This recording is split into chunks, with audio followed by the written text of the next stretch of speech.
Que a graça e a paz de Cristo Jesus estejam com você e sua família em qualquer lugar do Brasil ou do mundo. É um prazer nós estarmos juntos aqui com vocês para começarmos mais uma semana de oração e realmente nós oramos todas as noites para que o Espírito Santo realmente toque em sua vida através de todas as mensagens que são colocadas aqui, porque, como dizia o pastor Estina, que foi pastor dessa igreja, a voz pode ser nossa, mas a mensagem vem de Deus. Muito bem, irmãos, eu gostaria, antes de começar o sermão de hoje, fazer mais um agradecimento aqui. Eu cheguei ali, o pastor falou assim, olha, tem alguém ali que quer te dar uma coisa, e eu conheci ali, agora o nome, a Beni, e a Beni me deu um banoffee muito gostoso, gente, de banana, que eu vou comer até falar chega, e eu falei, Beni, não, pastor, eu quero dar aqui, eu falei, não, eu quero agradecer a você. E por que eu estou agradecendo de público aqui? Ao mesmo tempo que eu respondo por que eu estou agradecendo de público, eu quero responder uma outra pergunta que muita gente faz nos comentários. Por que você defende tanto a igreja? Sabe, por que eu defendo a igreja? Em primeiro lugar, eu não defendo a igreja. A igreja é de Cristo. E Deus não precisa de advogado, precisa de testemunha. Eu não defendo a igreja. Eu dou o testemunho do que a igreja fez na minha vida. E eu repito para você, eu já falei isso em outros sermões e repetição é aprendizado. Eu tive decepções com a igreja. Eu vi na igreja bons e maus exemplos. Eu vi vícios e virtudes. Recebi fogo amigo, a ponto que eu posso testemunhar para você que em algumas situações, principalmente dentro do corpo ministerial, às vezes a obra é o único exército que atira nos próprios feridos. E por que eu não desisti da igreja? Por que apesar de todas essas experiências negativas, eu falo bem da igreja? Por sua causa. Isto, por sua causa, por causa da Beni. Há muitas pessoas na igreja que sempre me trataram muito bem, com muito carinho. E eu aprendi algumas coisas na vida. Em primeiro lugar, eu não vou ser oculista de remela. Hoje na internet eu vejo, eu até coloquei isso no meu Instagram esses dias, há pessoas que são especialistas em ser oculistas de remela. Ele não vê a íris do olho, ele só fica pegando a remela ali, jogando, com ironia. A remela, a remela. Em segundo lugar, eu aprendo que, de acordo com a Bíblia, eu tenho que denunciar, são os pecados do mundo. É isso que eu tenho que denunciar. Eu tenho que me posicionar contra o mundanismo, contra essas coisas. Agora, ficar só detonando com a igreja, que é a menina dos olhos de Deus, é um pouco perigoso. Sabe por quê? Eu vou dizer você por quê. E eu estou tomando o exemplo da Beni aqui apenas para criar o quebra-gelo do que eu quero dizer nessa introdução aqui. Se você cortar toda a floresta, é a segunda coisa que eu aprendi, eu falei, eu não quero ser oculista de remela, e eu também não quero cortar toda a floresta por causa de algumas árvores podres. Não é inteligente, principalmente numa época de ecologia, você cortar toda a floresta amazônica porque encontrou algumas árvores podres ali, não é uma atitude muito sensata. Na igreja há problemas, mas também há tanta virtude. Se eu colocar numa balança as decepções que eu tive com a igreja e os acertos que a igreja teve comigo, pode ter certeza, meus irmãos, podem ter certeza. O prato do acerto é muito maior do que o prato do erro.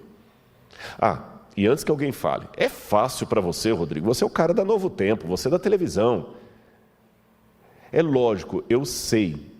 Eu sou muito franco naquilo que eu penso. Eu sei que em muitas situações as pessoas gostam do personagem. O Rodrigo Silva do Evidências é um personagem. Quando eu digo um personagem, não estou dizendo que eu sou falso.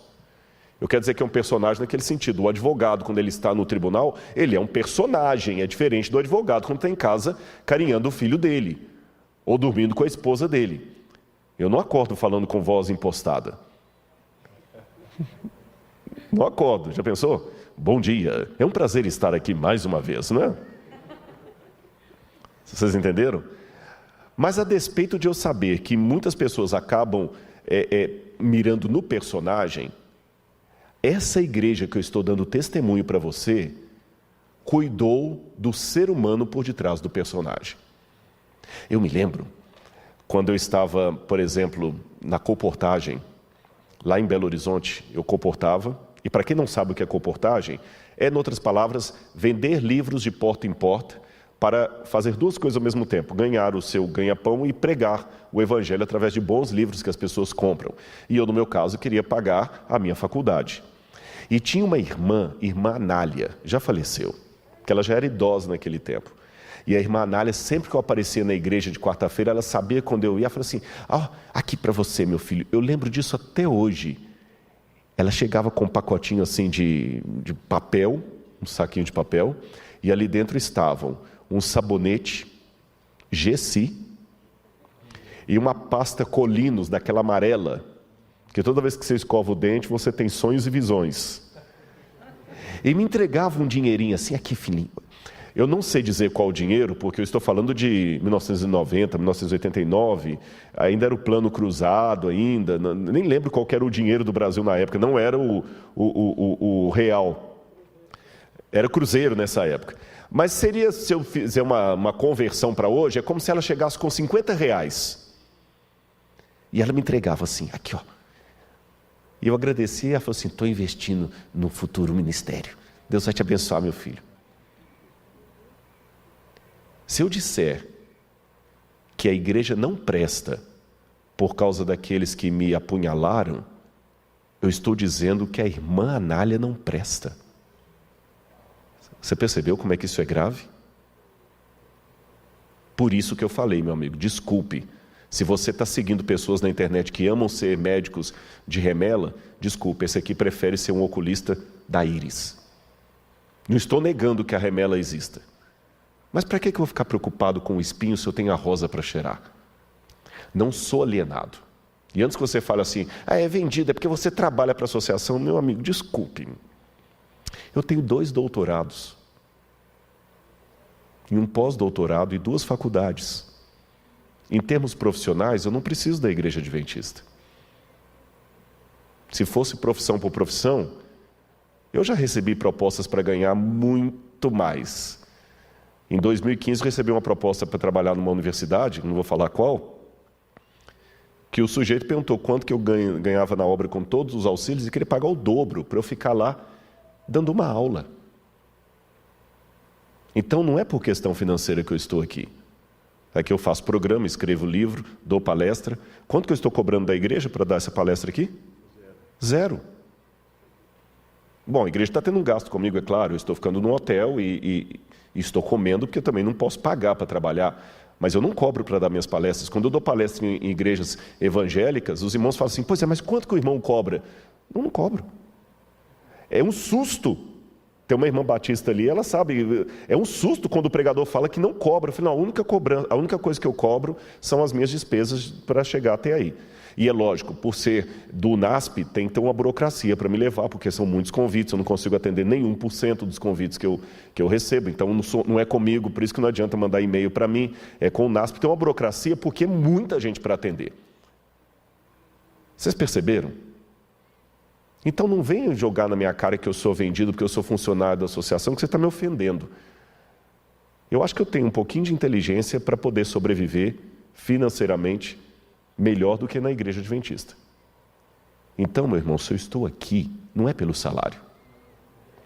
Se eu estou aqui, não é porque eu estou vendido como funcionário da igreja, nem porque eu sou alienado. Eu estou aqui, sabe por quê? Porque eu amo Jesus. E ele falou para mim a mesma coisa que falou para Pedro: quando te converteres, apacenta as minhas ovelhas. Ai de mim se disser não para esse chamado. Então, com todo respeito, eu sei que até alguém falou: você estava bravo esses dias. Estou bravo mesmo, porque há uma ira santa às vezes. Eu vejo alguns até que se dizem da igreja com frases de ironia na internet, que cada um lê como quiser. Uma teologia lá, Renato Russo, que diz tudo e não fala nada. Sabe, Renato Russo? Falava só de deprê e não falava nada. Ou só aquelas frasezinhas, desculpa a expressão, tipo o padre Fábio de Mello, que vai lá e só fala aquelas coisinhas bonitinhas. Mas eu já falei com os católicos: se eu fosse católico, eu não me sentiria representado por ele. Porque ele não tem coragem de falar na TV o que a igreja católica pensa sobre a homossexualidade. Só fala de aceitação, aí é fácil. Eu vou à igreja batista, presbiteriana, metodista, falo na USP, falo em lugares de ateus, de evangélicos, católicos. Mas eles sabem que quem está indo ali é um adventista do sétimo dia e que tem ideias diferentes. Eu não escondo quem eu sou. Eu aprendi a discordar com classe, por isso que eles continuam me chamando. Mas eu não nego a minha identidade, nem tenho vergonha dela, falando apenas as verdades que agradam, para não receber dislikes nem lacração na internet. Então é um recado dado, sim. Estou dando recado, porque eu sei que tem muita gente assistindo e eu tenho uma obrigação com Deus de pregar a verdade. Então, meu amigo, eu sei que a igreja não salva, mas aquele que salva manda eu ficar na igreja. Esse preâmbulo aqui ele é necessário porque o tempo pede esse tipo de discurso. Há muitas pessoas hoje que estão achando que a igreja é um detalhe, uma coisinha besta. Não é. Quem fundou a igreja foi Jesus. Você está querendo saber que é mais do que ele? E mais um detalhe, já que você fala tanto na internet de aceitação, de evitar as fobias, por que você não aceita a igreja? Por que você não aceita a igreja?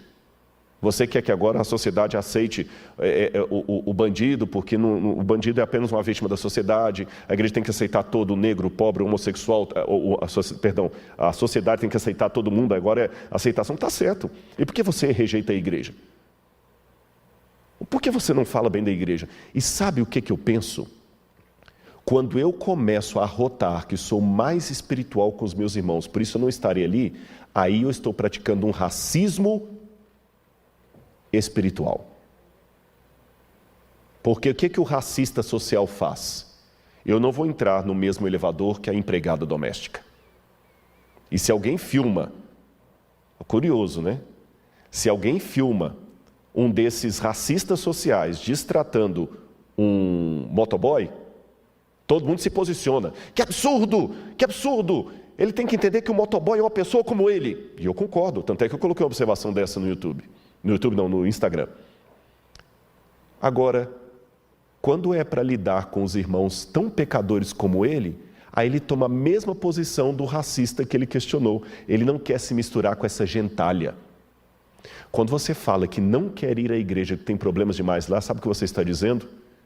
Eu sou bom demais para eles. Esse que fala para vocês, sem nenhuma demagogia, nem falsa piedade, conhece os pecados que ele comete. Esse que vos fala, conhece as falhas que ele tem. Esse que vos fala, conhece quantas vezes precisou correr para a cruz do Calvário para pedir a Deus perdão dos meus pecados. Por isso, talvez por isso, por me sentir tão indigno, eu me sinto tão bem na igreja com pessoas indignas. Porque, na verdade, eu sou uma delas. Anote isso aí. E desculpe essa ênfase, mas se fosse diferente, o Evangelho teria dito. Eu sei que nós temos problemas, e hoje vou falar sobre eles. Se você vir aí no seu quadro, olha o título do sermão de hoje. Vai aparecer para você ali. A grande apostasia. Uma advertência para nós. Então, para você ver que eu não sou alienado com relação aos problemas da igreja, hoje nós vamos falar sobre a grande apostasia. E por que mesmo admitindo a apostasia, eu devo permanecer no meio do povo de Deus? Abra a Bíblia comigo em Apocalipse, capítulo 17. Apocalipse, capítulo 17.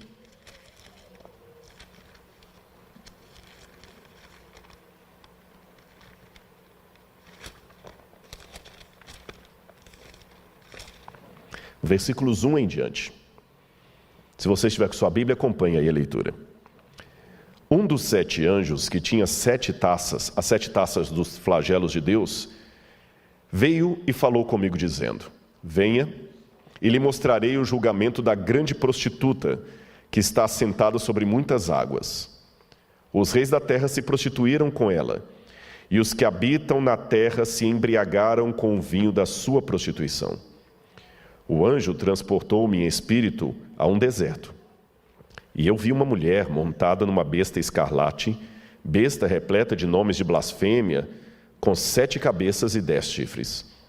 A mulher estava vestida de púrpura e de escarlate, enfeitada com ouro, pedras preciosas e pérolas, e tendo na mão um cálice de ouro transbordante das abominações, das imundícias da sua prostituição. Na sua testa estava escrito um nome, um mistério: Babilônia a Grande, mãe das prostitutas e das abominações da terra. Então vi a mulher embriagada com o sangue dos santos e com o sangue das testemunhas de Jesus, e quando a vi, admirei-me com grande espanto. O anjo, porém, me disse: por que você ficou admirado, João? Vou lhe explicar o mistério da mulher e da besta que tem 7 cabeças e 10 chifres, e que leva a mulher. A besta que você viu era, não é, e está para emergir do abismo e caminha para a destruição.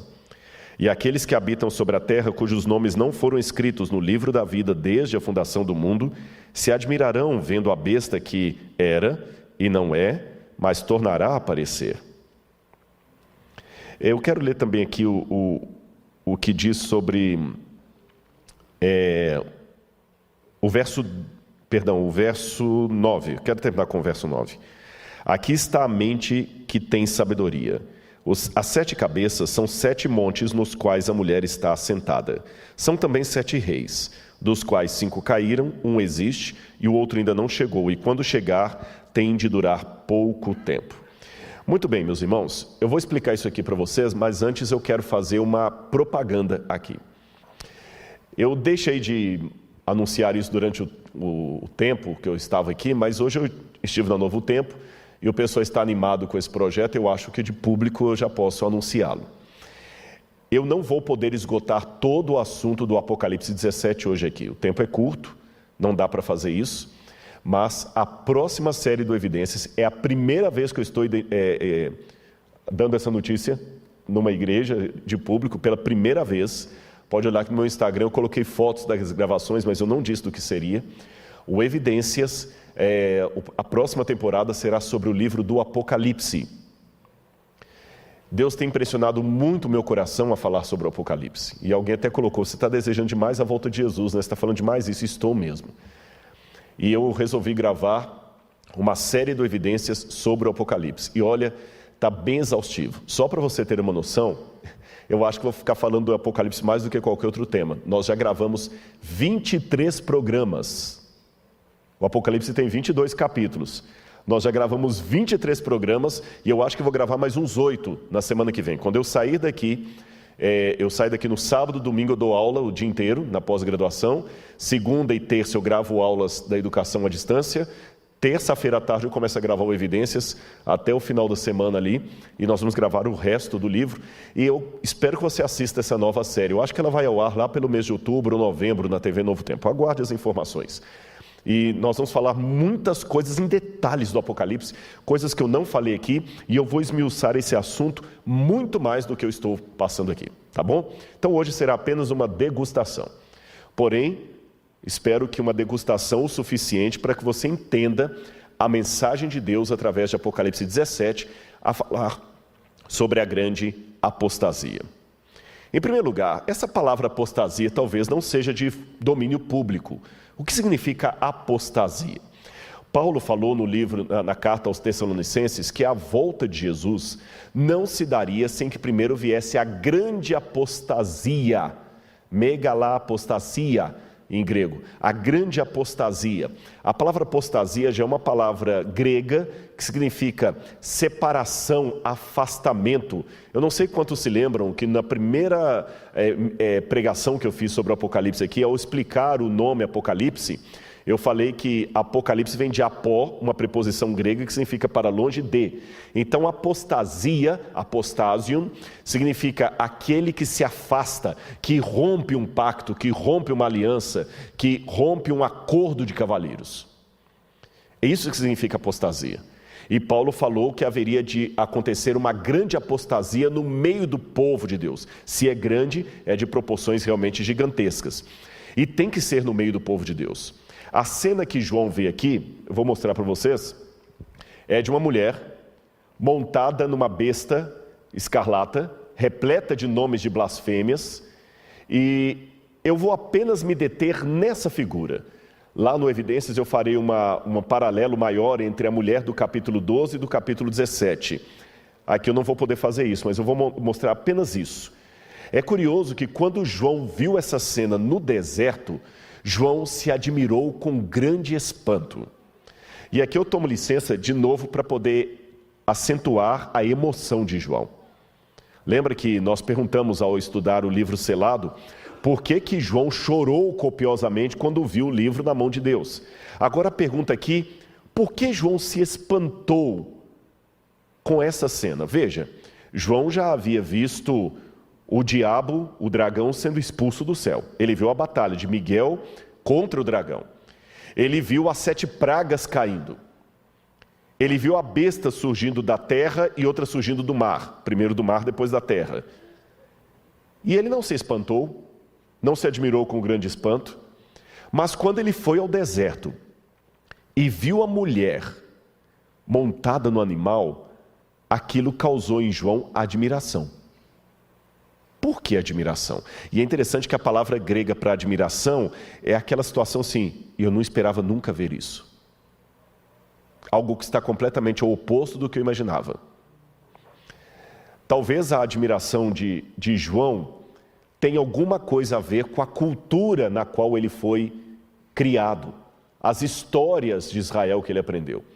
Então, para estudar esse pedacinho da mulher montada na besta e entender por que João se admirou, eu vou precisar usar hoje bastante o recurso da arqueologia e voltar um pouco, alguns séculos antes de João.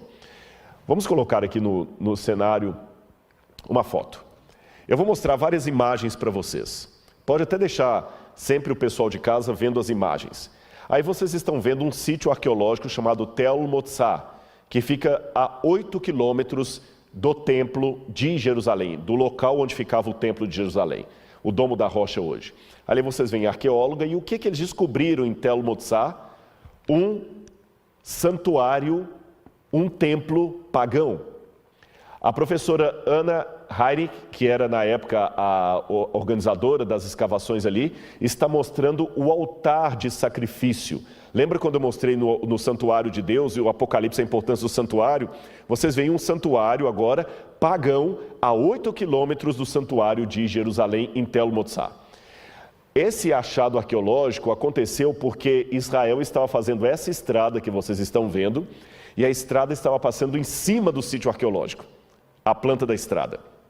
E em Israel, quando você encontra algo arqueológico milenar, eles chamam os arqueólogos. No Brasil também, às vezes a gente é convidado para fazer arqueologia de contrato. Quando descobre alguma coisa indígena no lugar, tem que ter a assinatura de um arqueólogo para poder validar se aquele lugar pode ser construído ou não.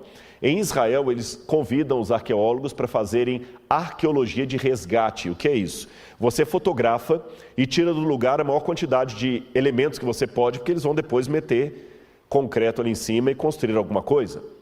Só que o achado ali era tão importante de Tel Motsar, um templo pagão, que eles resolveram fazer o seguinte: eles construíram uma ponte, um viaduto por cima do sítio arqueológico, preservando o sítio arqueológico. As primeiras fotos que eu mostrei foi antes da construção do viaduto, e essas são as mais recentes.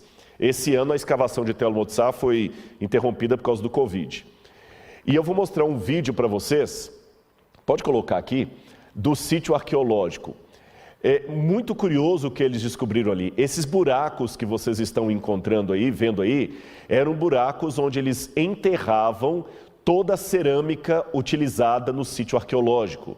Assim como nós temos o costume de enterrar o pãozinho de Santa Ceia por reverência, tudo que é usado num culto, eles também enterravam, para não ser usado de maneira ruim. Aqui você tem uma das entradas do sítio arqueológico. Aqui funcionava o templo, ainda está em processo de escavação. E esse templo tinha um lugar santo e santíssimo, como o templo de Jerusalém. Ele tinha um altar de sacrifício. Ali você tinha um altar de incenso, lá dentro também, que você está vendo. Aquela parte quadrada ali é um altar também. Vários animais eram sacrificados aqui aos deuses pagãos.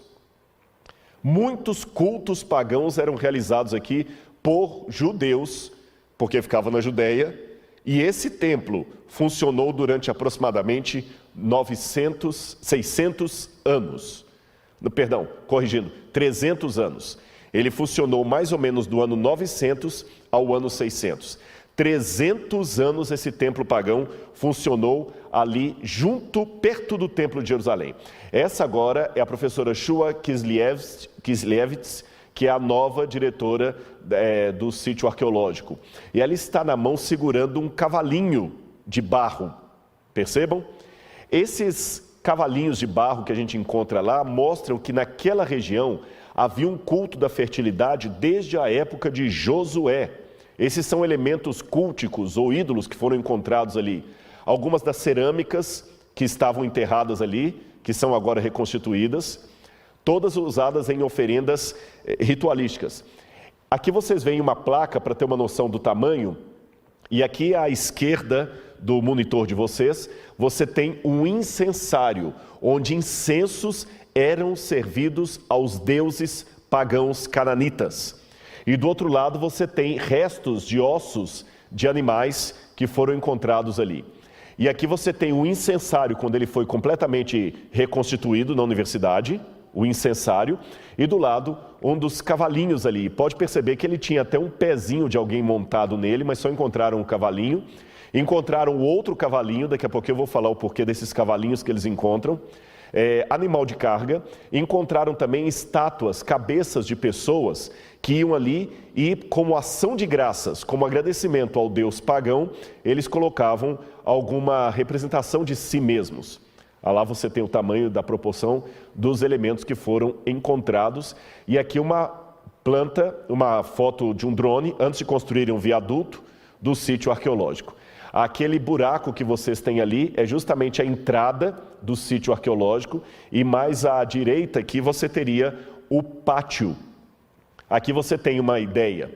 O que nos chama a atenção, olhando a planta desse sítio arqueológico, é que o templo pagão tem dimensões e estruturas muito parecidas com o tabernáculo que Deus mandou Moisés construir. É muito parecido. Tem lugar santo, lugar santíssimo, átrio, altar de holocausto, altar de incenso, o pátio onde as pessoas ficavam, a cerca que separava os ofertantes dos sacerdotes. E antes da gente continuar, volta para mim aqui. Olha que a primeira coisa que me chamou a atenção, quando esse sítio arqueológico foi descoberto, ele levantou muitas perguntas para nós, muitas perguntas.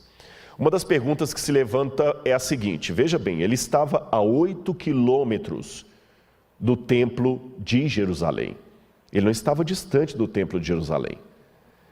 Como é que um templo pagão funcionava ali nas barbas do templo de Jerusalém? Essa é uma pergunta arqueológica. Outra pergunta: a Bíblia fala que houve no norte a reforma de Jeú, e no sul, na Judéia, você teve as reformas de Ezequias e de Josias. E segundo a Bíblia, nós vamos depois dar uma passada nessas reformas, esses reis piedosos resolveram reformar a religião, tirando os ídolos, tirando tudo que estava contaminando ali e trazendo de volta a espiritualidade, o jejum, o sábado, a Páscoa. Mas a pergunta é, eu tenho aqui um problema hermenêutico, porque mostra que, a despeito da reforma religiosa de Josias e de Ezequias, o templo pagão continuou funcionando. Perceberam? A outra curiosidade que nós temos é que esse templo pagão ele foi abandonado.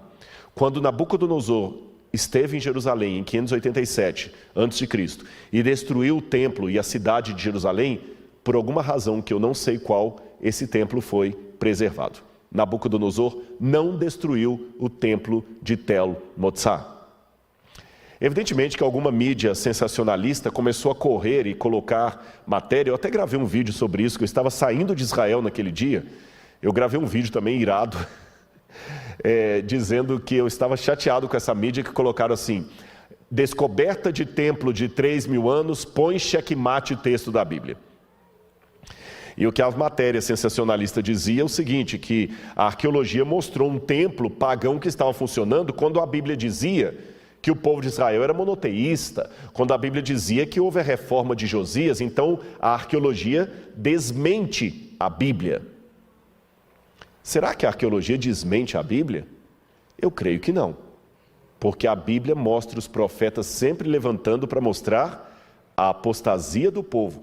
Ao contrário do que disseram alguns sensacionalistas, esse sítio arqueológico de Tell el-Motsar, para mim, ampliou a leitura do texto bíblico. E fique tranquilo, parece que eu estou tangenciando, eu comecei com João, fui parar agora no Tell el-Motsar, mas olha como é que é interessante, como é que temos que estudar a Bíblia, um pouco aqui, um pouco ali. E a arqueologia também me ajuda a isso. Esse achado arqueológico, que foi abandonado 600 anos antes de João, vai me ajudar a entender por que João ficou perplexo ao ver a mulher montada na besta. Eu não esqueci disso. Eu não estou tangenciando. Eu comecei com o Apocalipse, mas eu pedi licença para ir lá atrás. Porque às vezes você, para entender a situação, você tem que voltar ao passado. Há alguns filmes que exploram isso. Você pode olhar que às vezes tem um filme lá, na primeira cena, você vê um camarada todo ensanguentado, correndo com uma faca, desesperado, e algumas pessoas correndo atrás dele. Daqui a pouquinho o filme congela e fala assim, 6 meses antes. Aí volta, porque agora você vai assistir o filme para entender aquela cena, que talvez só vai voltar no final do filme. É mais ou menos isso que eu quero fazer. Professor, eu falei, a gente mesmo estando pregando, o vício de ensinar não sai, sabe, pastor Justo? Então, a gente tenta colocar da maneira mais didática para você poder aprender. Ficou claro?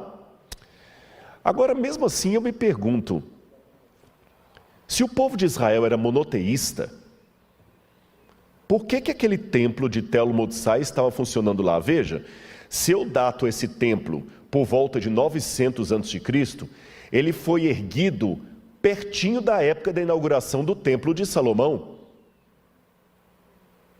E se ele foi abandonado, porém não destruído, na época de Nabucodonosor, isto significa que esse templo continuou em funcionamento praticamente durante o mesmo período de tempo do Templo de Salomão.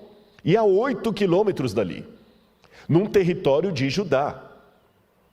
Isso seria tão absurdo como se eu pegasse, vamos supor, a Basílica de Aparecida do Norte, que é católica, e ali dentro do território ainda da Basílica, eu colocasse, quem sabe, um centro espírita completamente contrário ao que acontece na missa. Percebam? Não faz sentido isso. Então, por que esse templo pagão estava ali? E por que ele não foi destruído? Por que ele foi só abandonado? Será que o povo de Israel era realmente monoteísta? Eu quero mostrar algumas passagens da Bíblia para você. Vamos ver o quadro agora, alguns textos da Bíblia.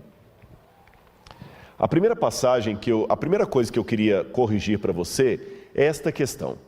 Será que Judá era monoteísta, politeísta ou monolatra? Eu vou explicar para você isso aqui. Volta para mim um pouquinho. Monoteísmo, pode voltar para mim aqui. Monoteísmo é quando você adora um único Deus, correto, e crê no único Deus. Politeísta é quando você adora e cultua vários deuses, está certo? Mas existe a monolatria. O que é a monolatria? A monolatria é quando você adora um ídolo apenas, tem ele como sua devoção, mas reconhece a existência de outros. Tá certo? Você adora um ídolo, mas reconhece a existência de outro. Uma maneira mais elegante de chamar isso é enoteísmo. O enoteísmo é quando você trata o seu único Deus como se ele fosse um dentre outros. Por exemplo, o futebol. Eu nasci com 2 pernas esquerdas e não sou canhoto. De futebol não entendo nada. Se você quer ver o Rodrigo numa situação vexatória, coloque-o num campo para jogar a bola. Você vai ver um quadro que vai gerar trauma e risadas e risos.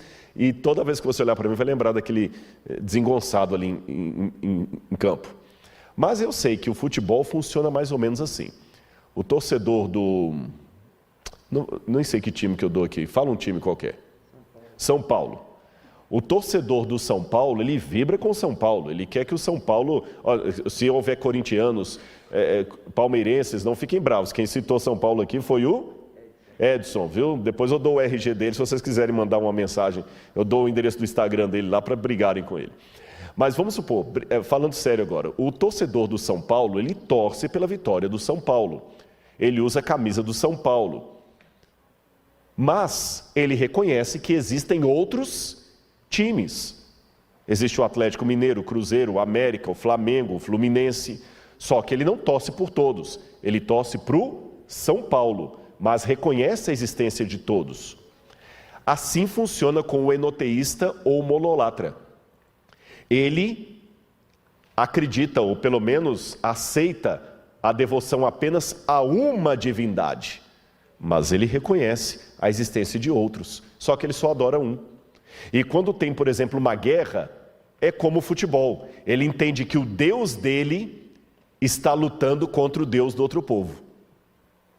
E o povo de Israel, pasmem, era mais enoteísta ou monolatra do que monoteísta. Rodrigo, isso aqui que você está falando é muito sério. Eu nunca ouvi disso, eu sempre aprendi que Israel era monoteísta. A fé de Israel era uma fé monoteísta.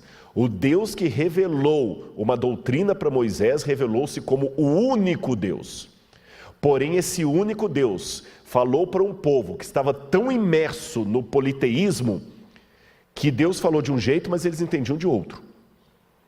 E Deus, como bom professor, acabou usando uma linguagem que eles pudessem entender. Tanto é que nos 10 mandamentos Deus diz assim: não terás outros deuses diante de mim. Percebeu a linguagem? Se eles tivessem claro que só havia Deus, esse mandamento não seria nem necessário. Ou então Deus mandaria redigir assim: não aceitarás a existência de outros deuses. Ele falou: não terás outros deuses diante de mim. Quando Elias sobe ao monte, ele fala assim: até quando cocheareis entre dois senhores? Se Baal é Deus, seguiu. O Senhor aos poucos vai dando a revelação progressiva ao seu povo. Quando ele falou pelos lábios de Isaías, ele falou assim: eu sou o Senhor teu Deus, antes de mim nenhum houve e depois de mim nenhum haverá. Mas isso eu já estou falando lá em Isaías, 700 anos antes de Cristo, bem posterior à época de Moisés.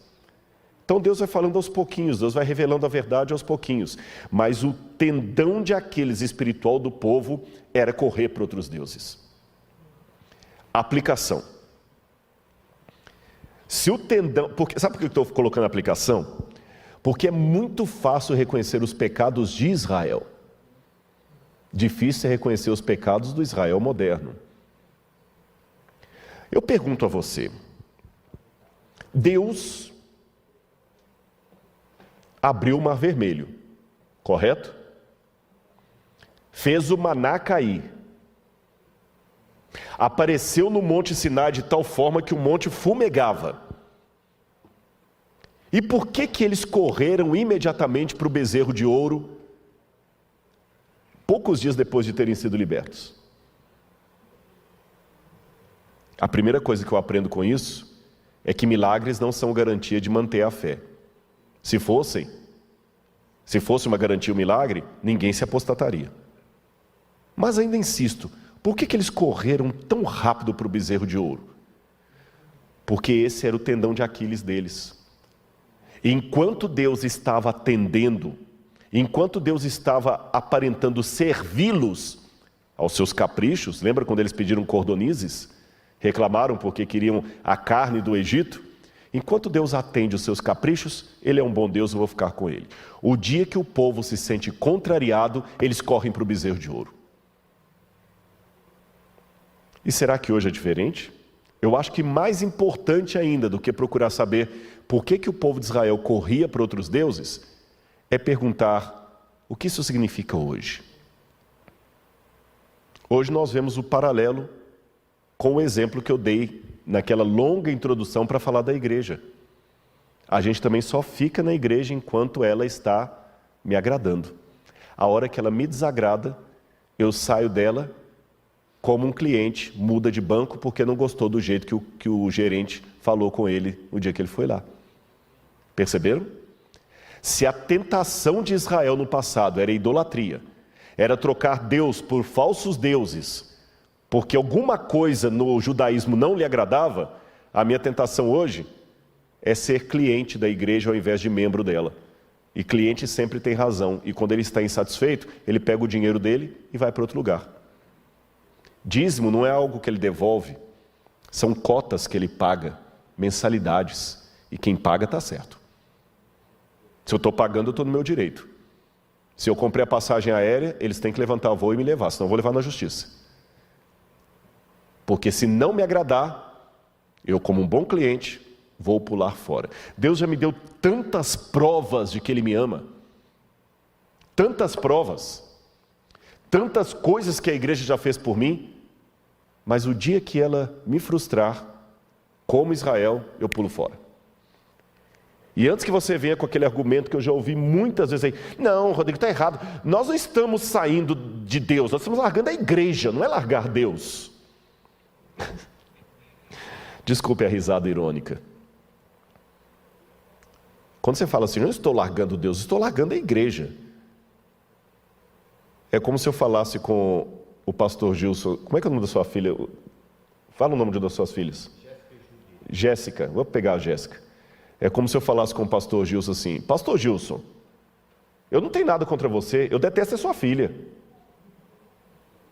Por mais cristão que ele seja, eu duvido que eu estaria fazendo esse sermão aqui. Não estou deixando a minha amizade com o pastor Gilson, não suporto é a filha dele. Por mais profissional que ele seja, dói. Não existe esse negócio de você gosta de mim, mas odeia os que eu amo. Meu amigo, desculpe-me, quem fundou a igreja não fui eu. E não existe biblicamente esse negócio que a igreja sou eu, igreja é coletivo. Eu tenho um sermão que eu falo sobre isso. Falar que a igreja sou eu é tão estúpido quanto desculpa a palavra estúpido, mas gramaticalmente é estúpido, porque eclesia no grego é coletivo, vem do kahal no hebraico, é coletivo. Dizer a igreja sou eu é tão estranho como falar assim, a colmeia é a abelha. Colmeia não é abelha, colmeia é coletivo de abelha. É por isso que eu falo que não pode dizer isso. Igreja é todo mundo junto. Percebeu? E se você pula fora com tanta facilidade, está igual a Israel. E não pense que na época eles tinham menos argumentos que você tem hoje. Israel pulava fora, mas achava que estava dentro da espiritualidade. Eles não sentiam que estavam errados de ter uma estatuazinha de Baal em casa. Eles não sentiam, para eles estava tudo numa boa. E uma coisa que eu aprendi com um amigo meu que é pastor, ele falou assim, olha, sempre faça aplicação, porque senão as pessoas não entendem, e eu vou levar isso a sério. Eu não posso estudar a história sem mostrar para você o que essa história tem a ver hoje, que aplicação eu posso fazer. Então, se eu só der uma história sobre a apostasia de Israel e ficar nisso, você está apenas assistindo um Discovery Channel na igreja do NASP, um History Channel. Eu não estou aqui para fazer History Channel, eu estou aqui para fazer uma pregação. Com conteúdo, é claro, mas uma pregação. Antes eles saíam e iam procurar Baal. Hoje você sai e procura cristianismo alternativo. Porque é melhor para você. É mais conveniente. E se você fala assim, não, para mim é mais conveniente assim. Você está igual a Israel. Israel também era mais conveniente. É que hoje para você é mais conveniente não ir à igreja. Ficar numa igreja virtual. E para eles era mais conveniente adorar Baal, ponto. Se eu não posso dizer que você está errado, você não pode falar que eles estavam errados. Se você estivesse em Israel naquele tempo, talvez você também estaria arrumando argumentos para Baal. Volta, por favor, o quadro. Vamos falar um pouquinho eu falei com vocês das reformas de Ezequias e Josias. E você pode ler depois na Bíblia com mais calma, em 2 Reis, capítulo 18 ao capítulo 20, depois o capítulo 23, 2 Crônicas 29 a 32, fala dessas reformas, Isaías 36 a 39 também. Mas eu quero ler duas passagens com vocês. Uma antes da reforma, que está no livro de Deuteronômio, capítulo 12, versículos 13 e 14.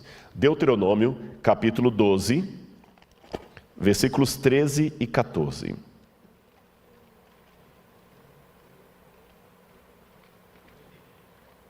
Deuteronômio 12, versículos 13 e 14. Olha o alerta de Deus. Cuidado, Deus falou isso antes do pessoal estar de posse da terra. Eles ainda estavam peregrinos no deserto. Deus falou assim: cuidado, não ofereçam os seus holocaustos em qualquer lugar que encontrarem, mas no lugar que o Senhor escolher numa das tribos de vocês, ali vocês devem oferecer os seus holocaustos, e ali farão tudo o que eu lhes ordeno. Eu nunca vi aqui no Brasil alguma mensagem quando eu ligo o carro assim: cuidado, não ligue os foguetes do carro. Não faz sentido uma ordem dessa. Eu nunca vi alguém falar assim: cuidado, não deixe o gambá subir ao púlpito. Não tem sentido isso. Não tem sentido isso. Agora, quando eu estou na estrada e fala assim, cuidado, animais na pista, mesmo que eu não estiver vendo nenhum bicho, é porque aquilo pode acontecer. Concordam comigo? Ou seja, as regras que começam com cuidado é porque aquilo pode acontecer. Você fala assim, cuidado com tiroteio, é porque ali acontece tiroteio.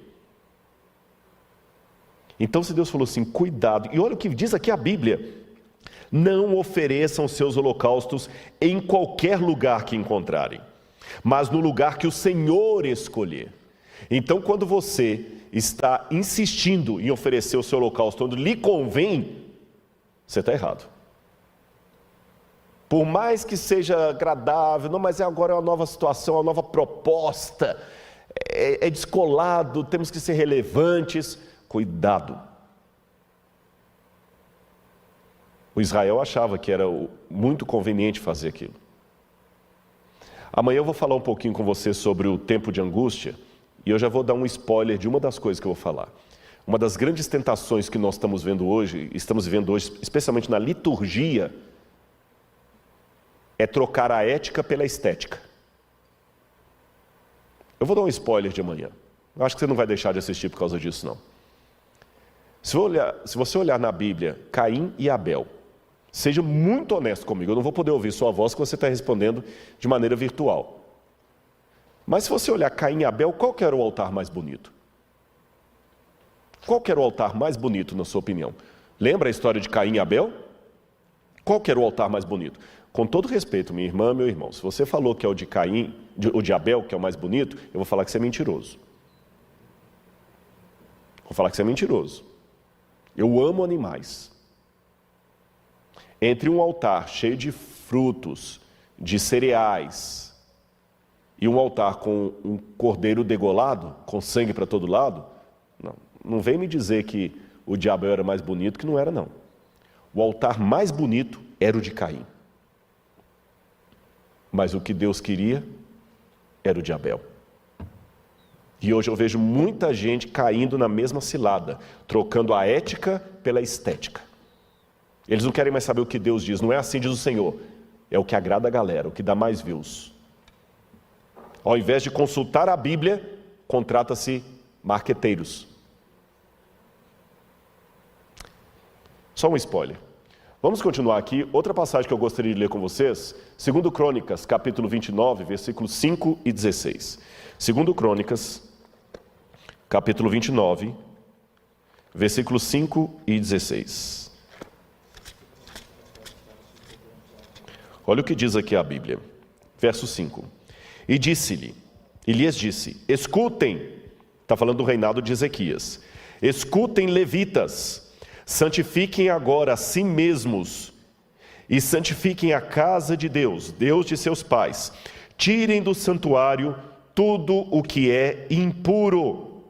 E vamos para o verso 16. Os sacerdotes entraram na casa do Senhor para purificar e tiraram para fora, ao pátio da casa do Senhor, todas as coisas impuras que encontraram no templo do Senhor. E os levitas pegaram essas coisas e as levaram para fora, ao vale do Cedron.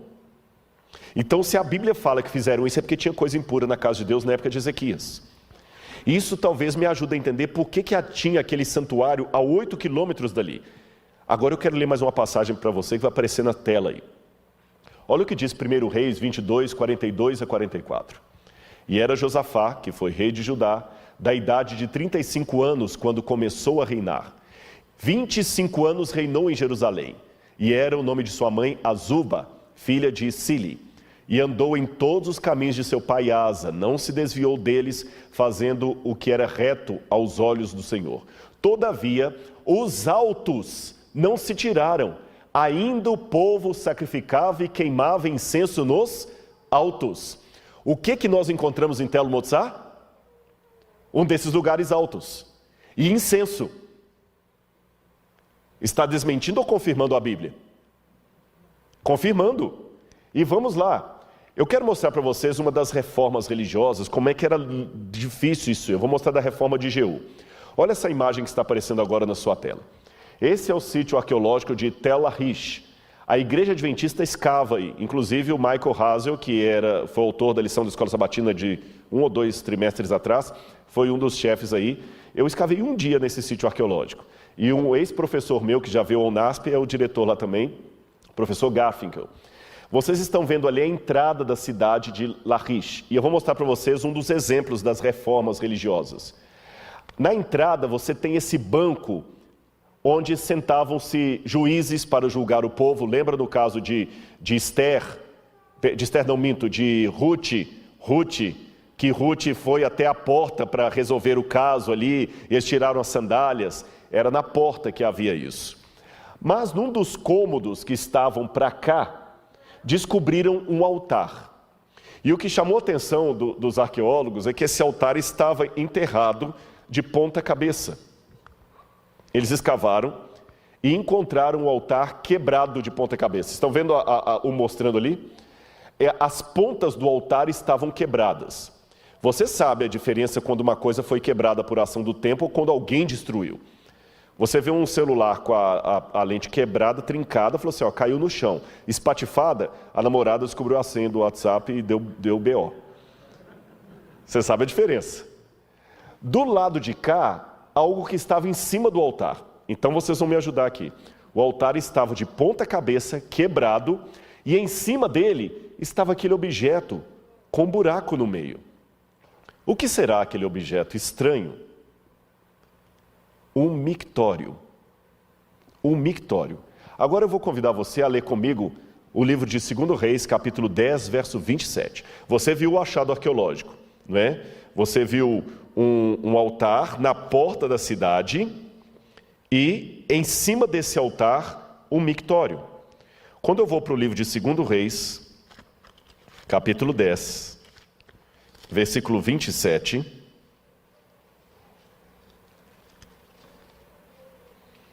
eu leio aqui, está falando da reforma de Jeú contra os adoradores de Baal. Também destruíram a coluna de Baal e derrubaram o templo de Baal, transformando-o numa latrina até os dias de hoje. O que vocês viram lá? Uma latrina em cima do altar. Exatamente como a Bíblia fala. Então havia uma tendência de alguns reis, como Jeú no caso aqui, de provocar uma reforma religiosa, mas não adiantava, pessoal. O povo voltava para a idolatria.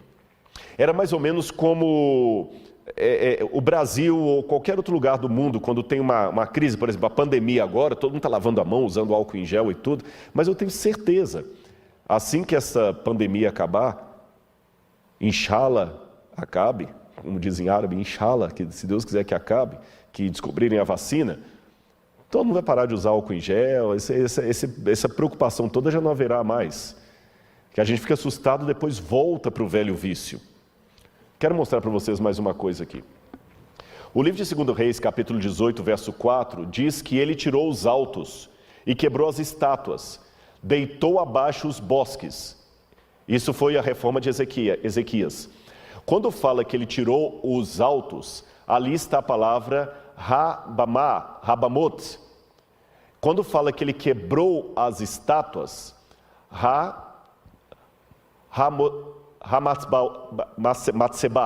Matzbaot, está no plural, desculpa, eu estou com problema de vista. Hamatsebaot. E quando fala que ele deitou abaixo os bosques, ali está escrito Asherot. O que é Asherah? A gente fala Azera em português, não é o nome do carro não, Azira. Áshera é a mãe de Baal, esposa de El. E Áshera era a divindade mais cultuada em Israel na época da apostasia.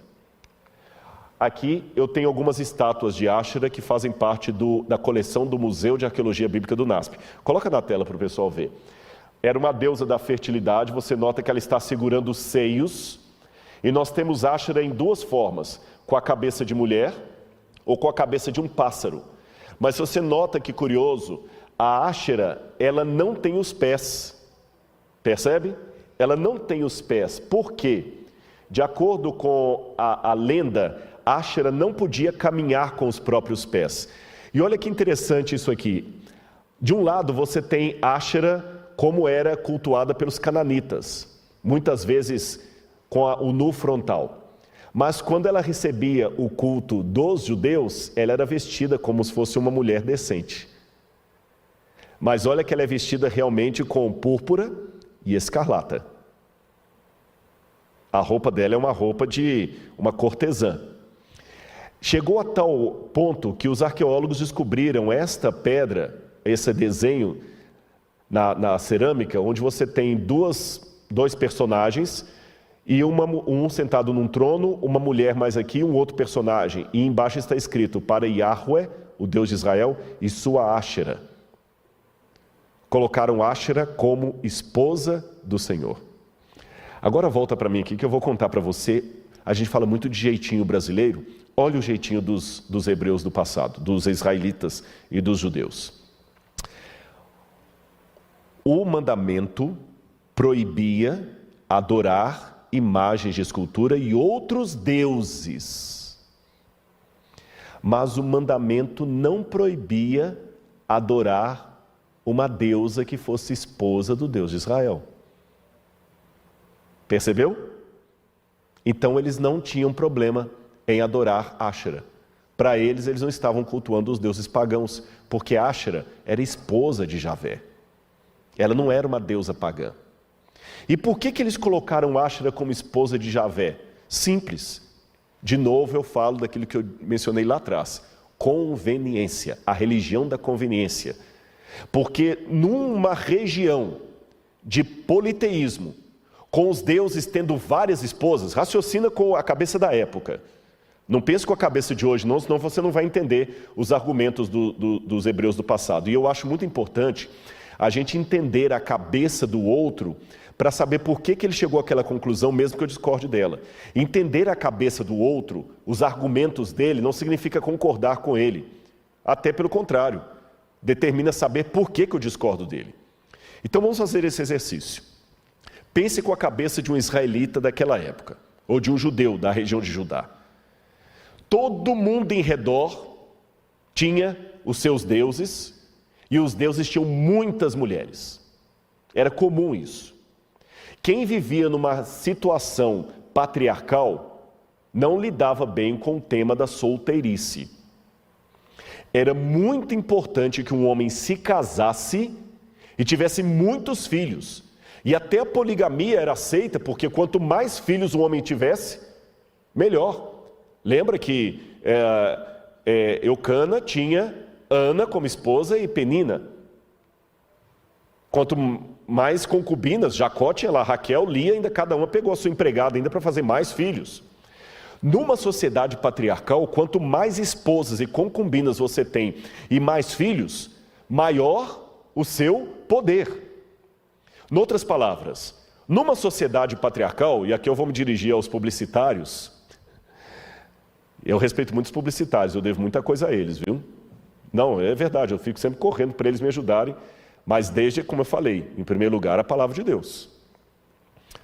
Mas imagine você, publicitário, tendo que fazer uma campanha de Javé naquela época. Quem que ia comprar a ideia de um Deus solteirão?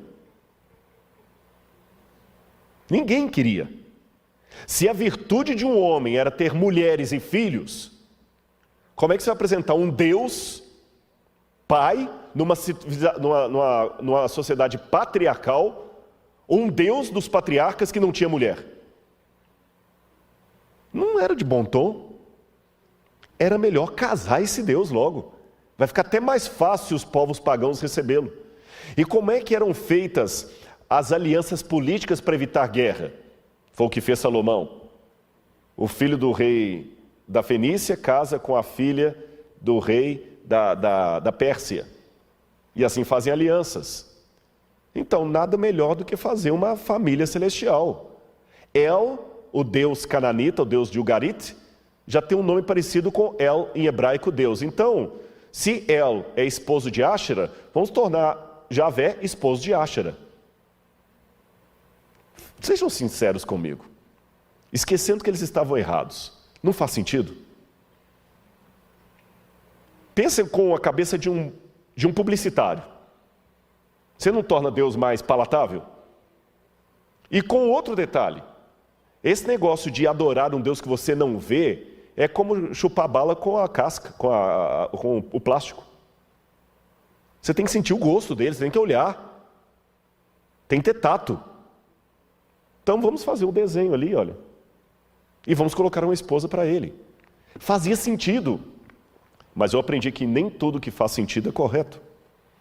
E vou mais além. Lembra que eu mostrei que o templo de Tel Motsar tinha uma estrutura muito parecida com o templo de Jerusalém? Aqui, irmãos, vem a minha outra descoberta que serve de análise e alerta para hoje. Eu descobri que apostasia não significa desvio das coisas de Deus.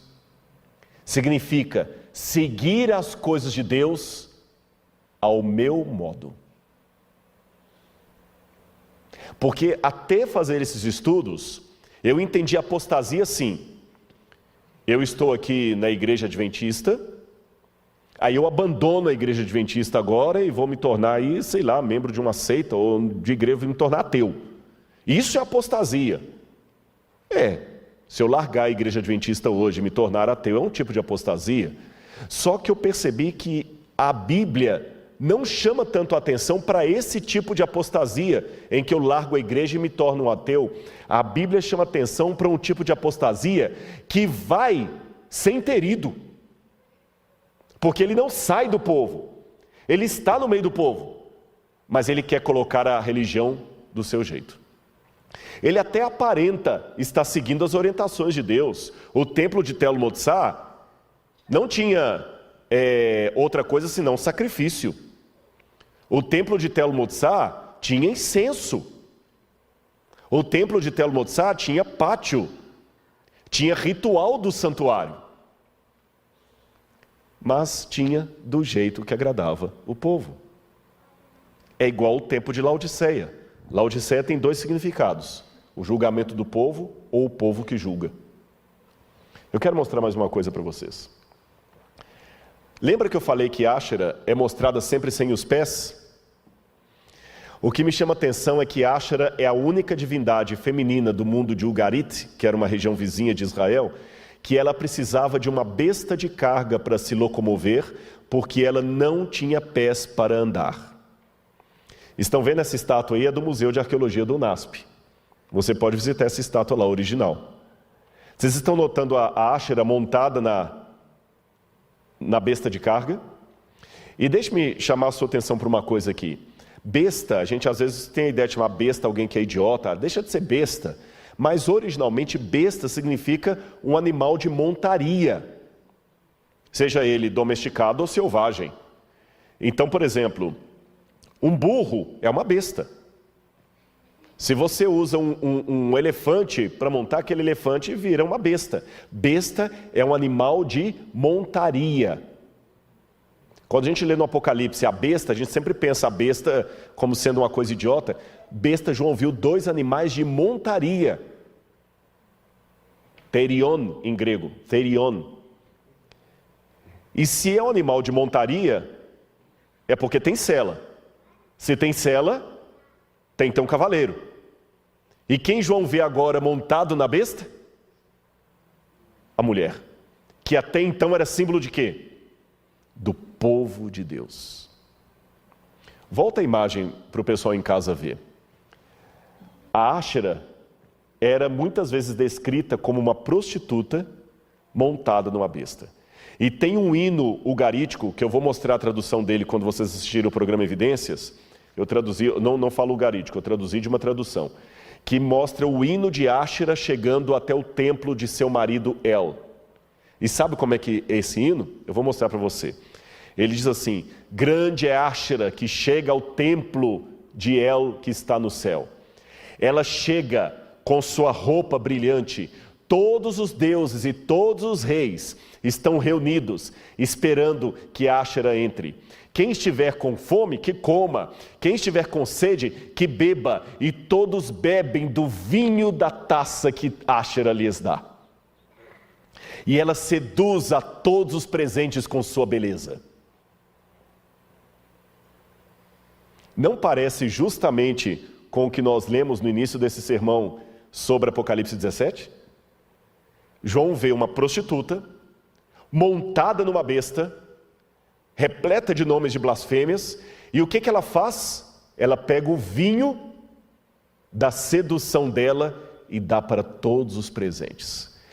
Para você que está me ouvindo nessa noite, isso pode soar como uma novidade, porque você não fez arqueologia, você não estudou no Oriente Médio. Mas para quem estudou, quem ouviu o Apocalipse a primeira vez, ou o próprio João, isto não era novidade, fazia parte da cultura dele. Em outras palavras, assim que João viu aquela mulher, automaticamente ele se lembrou de quem? De Áshera. E quando ele se lembrou de Áshera, das histórias do passado, ele entendeu a mensagem. A igreja, infelizmente, se une com o poder romano. E é por isso, eu não vou dar detalhes nesse sermão, falei que vocês esperem Evidências. É por isso que o dragão agora se ira com o restante da descendência da mulher, o que sobrou dela. O que sobrou dela, aqueles que guardam os mandamentos de Deus e têm a fé em Jesus. O que João entendeu com aquela mensagem? Áshera vai voltar. Haverá uma apostasia no tempo do fim, como houve nos mesmos moldes da apostasia do povo de Israel do passado. João, a história há de se repetir. Por isso que Deus, partindo do conhecido para o desconhecido, mostrou a João algo que seria familiar a qualquer judeu. Ele viu uma cena que lembrava o culto de Áshera, e ele lembrou da apostasia do passado. Lembra que eu falei do templo de Tel Motsar? Eu tenho quase certeza. Por que eu digo quase certeza? Porque as escavações não estão concluídas ainda. Mas pelo pouco que já encontraram ali, aqueles animais de montaria que foram encontrados, eu já trabalho com a hipótese que Áshera era uma das divindades adoradas ali em Tel Motsar, a 8 quilômetros do templo de Jerusalém, nas barbas do templo de Jerusalém. Agora eu quero mostrar mais uma passagem para você. Primeiro umas imagens. Olha essa imagem aqui. Isto são objetos que são encontrados em túmulos judaicos anteriores à destruição da Babilônia. Olha quantos ídolos em túmulos judaicos, incensos para ídolos. Inclusive, eles encontraram esse altar em Beersheba, era um altar pagão. E olha o que está no livro de 2 Reis, capítulo 23, versos 8 e 9. Em todos os sacerdotes a todos os sacerdotes, trouxe das cidades de Judá e profanou os altos que os sacerdotes queimavam incenso, desde Geba até Beersheba, e derrubou os altos que estavam às portas, junto à entrada da porta de Josué, o governador da cidade. Ou seja, eles colocavam os altares na porta das cidades. Lembra que ele foi destruído e transformado em latrina? Vamos continuar. O que estava à esquerda daquele que estava à porta da cidade. Mas, essa parte que eu quero destacar, os sacerdotes dos altos não sacrificavam sobre o altar do Senhor em Jerusalém, porém comiam pães ázimos no meio de seus irmãos. Aqui está falando da reforma de Josias. Olha o que a Bíblia diz.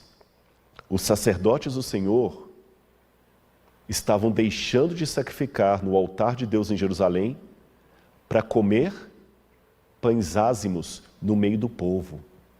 O pão ázimo era para ser comido dentro do templo. Eu mostrei para vocês os pães da presença. No Shabat, a cada sábado, o sacerdote comia os pães ázimos do templo, mas eles estavam deixando de comer os pães ázimos do templo para comer no meio do povo. Onde? Em Tel Motzá. Curioso, pastor Gilson, eles não comiam pão com fermento. Era pão ázimo. Perceberam? Seria mais ou menos como, desculpem falar assim, mas é verdade, como muitos talvez que estão me assistindo, que já apostataram da igreja, talvez bebem, não vão mais à igreja, não leem mais a Bíblia, estão fora da igreja por completo. Mas coloca uma carne de porco na frente, não come nem a pau. Eu já vi situação, às vezes, um camarada completamente fora da igreja, totalmente fora da igreja, com tudo que você pode imaginar. Até droga estava usando. E eu comecei a evangelizar a namorada dele. E um dia teve um PQP entre os dois lá, por quê? Porque ele foi a um churrasco com ela e ela pegou a carne que tinha partido, carne de porco, e foi trazer para ele, ele não aceitou. Eu vou comer no meio do povo pagão lá, mas eu vou levar o pão ázimo. Percebeu o que eu falei? Vou repetir para ficar bem claro na sua mente. Apostasia não significa necessariamente abandonar as coisas de Deus. Significa praticar as coisas de Deus de maneira pessoal. E hoje nós vivemos uma época do pessoal. Todo mundo quer o VIP, Very Important Person. Até o algoritmo do YouTube, ele já sabe o que você gosta, então ele já adivinha, já vai mostrando coisas para você ali que você gosta. E você quer uma religião customizada. A apostasia não significa abandonar as coisas de Deus, significa customizar as coisas de Deus. Não estou com isso querendo dizer que nós não devamos adaptar a mensagem. Eu adapto a mensagem. Eu não faço evidência de paletó e gravata. Eu adapto a mensagem. Mas eu tenho que tomar cuidado que... eu gosto muito de cachorro, já falei isso aqui. Uma coisa é o cachorro bater o rabo, outra coisa é o rabo bater o cachorro. Adaptar a mensagem de tal maneira, porque os sacerdotes achavam que estavam adaptando a mensagem. Deus falou que o pão ázimo era para ser comido pelo sacerdote lá no templo no Shabat. E o que ele fazia? Não, mas é melhor a gente fazer alguns pães ázimos extras e eu vou comer no meio do povo lá, porque a gente tem que ir ao povo, tem que agradar o povo. Aí é isso que eu ouço muita gente na internet. Deus não condena, não fala que Deus condena. A gente tem que agradar o povo, não pode espantar. Realmente não podemos espantar, temos que pregar o amor. Mas repito, cachorrinho abanar o rabo é muito bonitinho. Rabo abanar cachorro, não. Você querer adaptar tanto a coisa a ponto que descaracteriza, é o que estava acontecendo. E aquele altar que eu mostrei para vocês, vou mostrar a foto quando ele foi encontrado. O que chamou a atenção dos arqueólogos, coloca aí na tela por gentileza. Quando o altar de Beersheba foi encontrado, na época da reforma de Josias, ele não foi destruído, ele foi desmontado e enterrado. Qual é a ideia?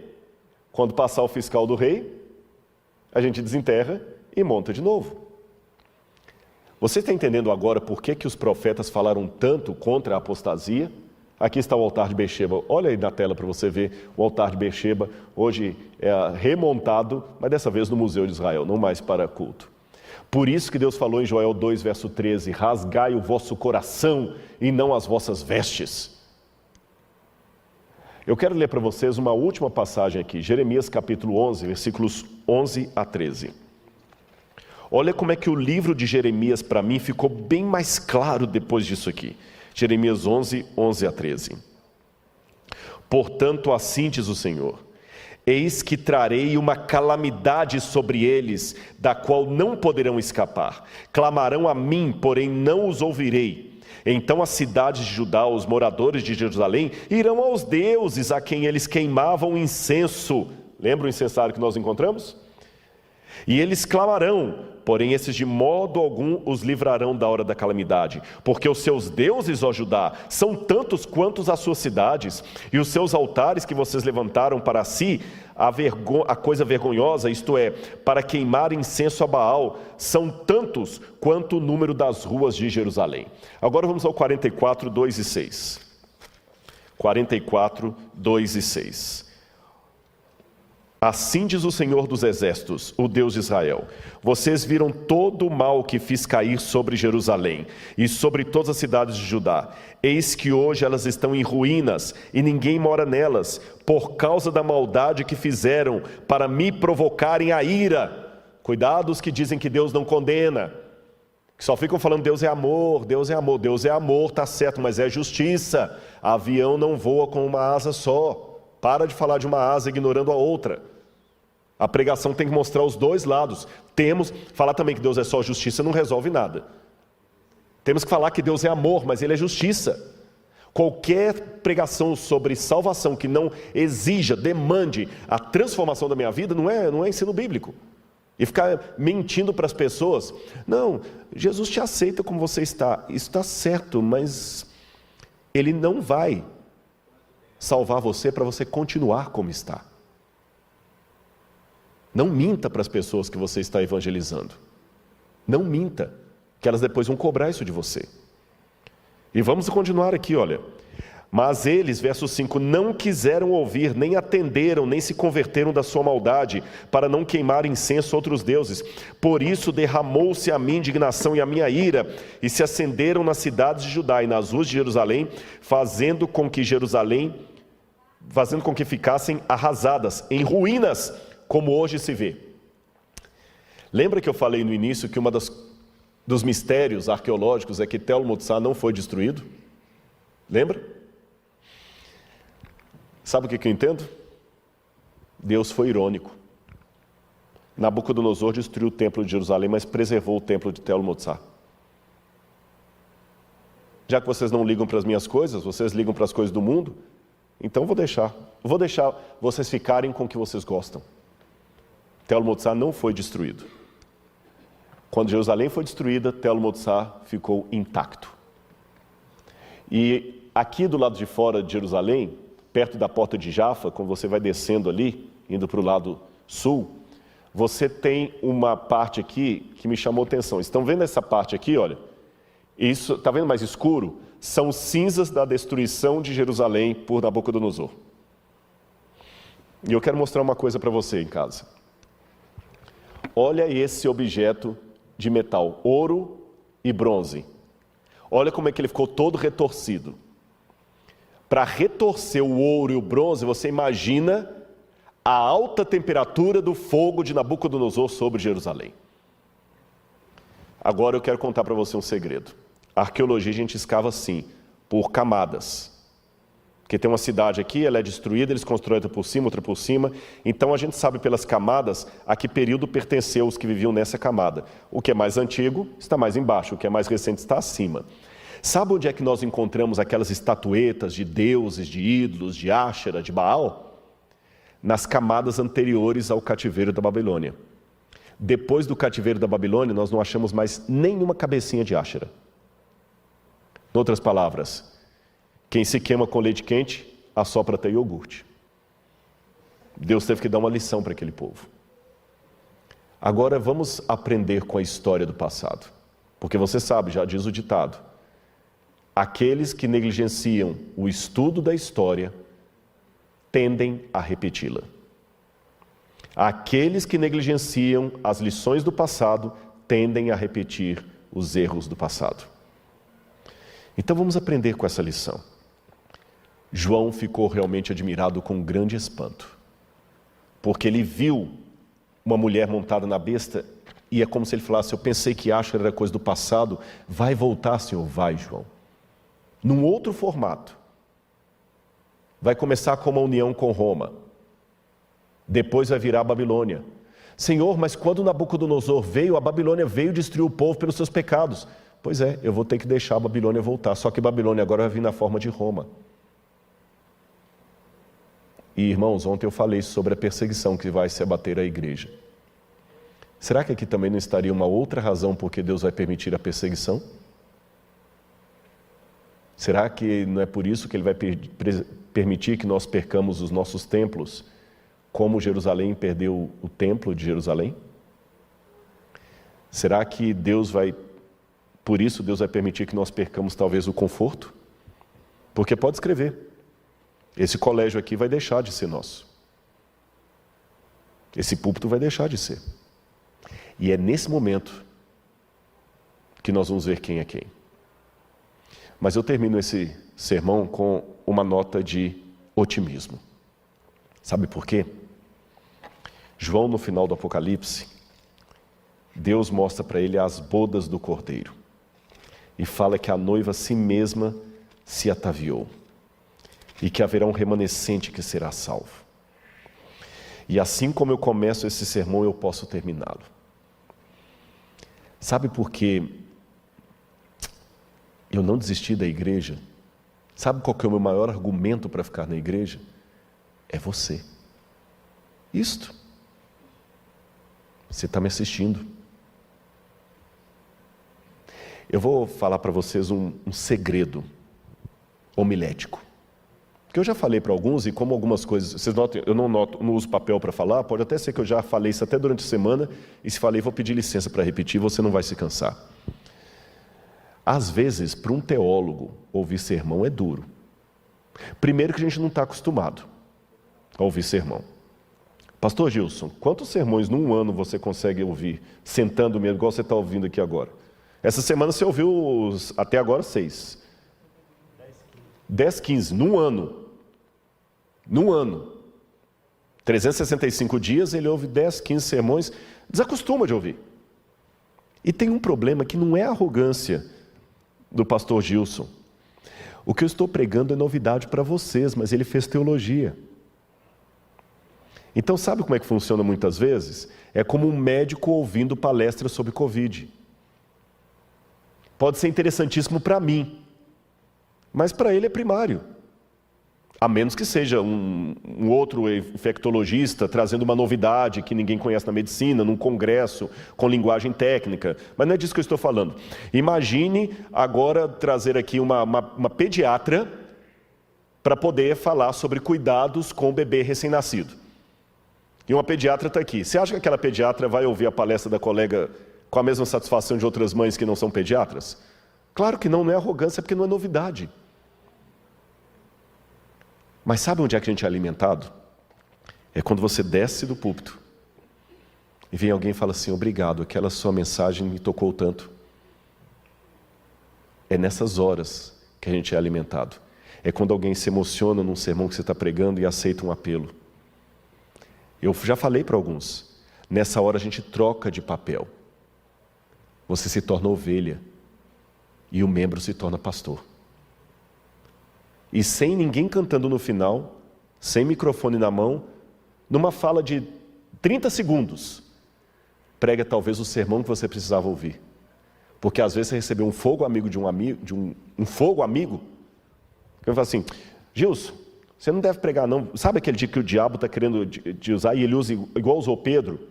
E o dia que você está mal, alguém fala assim, Gilson, eu estava na associação, ouvi 2 pastores falando mal de você, rapaz.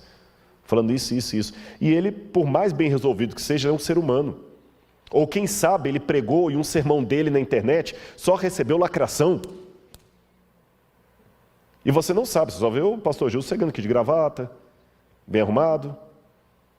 Você não sabe que por detrás do pastor Gilson existe o Gilson, ser humano, com os traumas, com as dificuldades dele, e com o diabo usando alguém para lacrar algo que ele fez com tanto amor. Aí alguém fala assim, pastor, esse sermão seu teve alguns comentários meio pesados aqui. Aí quando ele sobe muito triste e prega, o Espírito Santo vai e pega uma irmãzinha e fala assim, pastor Jesus, quero te agradecer. Aquele sermão que o senhor pregou fez minha filha voltar para a igreja. Naquele momento, o pastor Gilson vira o Gilson ovelha. E aquela irmã virá pastora dele, usada por Deus para falar, você tem que continuar. Você entendeu? O fato de você estar ainda aqui, me ouvindo, não ter desligado esse celular, Deus está me falando através de você, que eu não posso te ver. Continua, meu filho. Eu sei que tem alguém atrás dessa câmera, que precisa da mensagem. Eu sei que Deus tem sinceros aqui. Por isso eu não posso desistir desse povo. E eu fico feliz porque tem pessoas com problemas, porque tem espaço para mim. E sei que Deus usará um remanescente. Uma queixada de jumento na mão de Sansão era o que Deus precisava para matar o exército dos filisteus. Uma pessoa com a chuva serôdia é o suficiente. Então, essa música final que nós vamos ter agora fala justamente dessa esperança. Em outras palavras, nós estamos no período de Laodiceia, mas não precisamos estar no estado de Laodiceia. Se você ficou ofendido com alguma coisa mais dura que eu falei aqui, pode ter certeza. Eu falei, mas falei com amor. E falei de coisas que eu estou tentando viver. Realidades que estão me preocupando. E ainda que você discorde de tudo que eu falei, pelo menos tente aceitar a sinceridade do que eu vou dizer agora. Eu amo Jesus. Eu quero ir para o céu com Ele quando Ele voltar. E sei que mesmo o céu com Jesus ficará chato se eu não tiver os meus irmãos ali comigo. E não estou cometendo heresia em dizer isso, porque Adão estava na terra convivendo com anjos, sem pecado, e por não ter uma companheira, ele se sentiu só. Então eu também não quero ir para o céu sozinho. Eu quero ir para o céu em igreja, com você. Podemos ir para o céu. Vamos parar de ser um bando de porcos espinhos numa noite de inverno. Vamos mostrar ao mundo que lá fora pode ter briga, lá fora pode ter panelinha, lá fora pode ter, mas aqui tem unidade na diversidade. Pessoas que querem ir para o céu. A apostasia, eu tomei uma decisão. Na minha vida será apenas um prognóstico profético, mas não um estado que eu queira estar nele. Que Deus me ajude por sua graça a estar entre o remanescente fiel e a você também.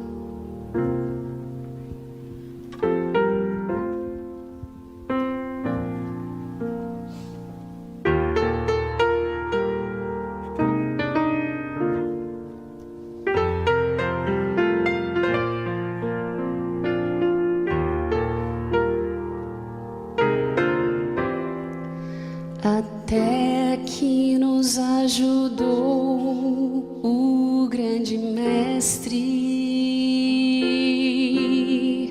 fez crescer a seara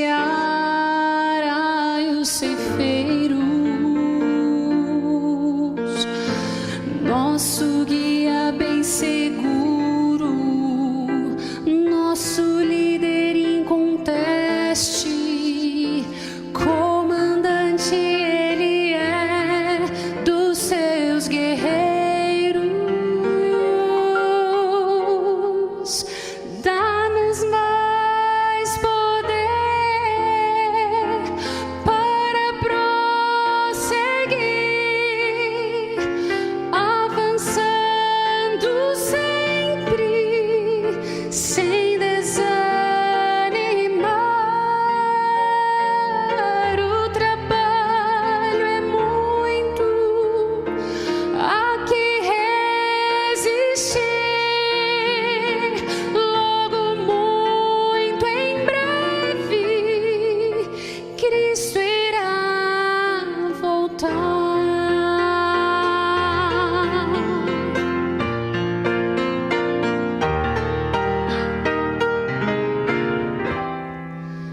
Nós queremos conquistar ao inimigo,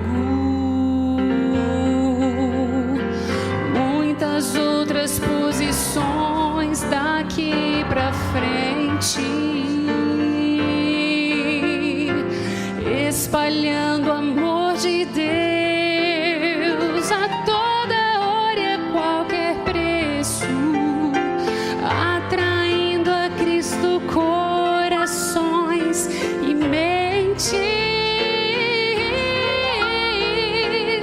Dá-nos mais poder para prosseguir, avançando sempre, sem desanimar. O trabalho é muito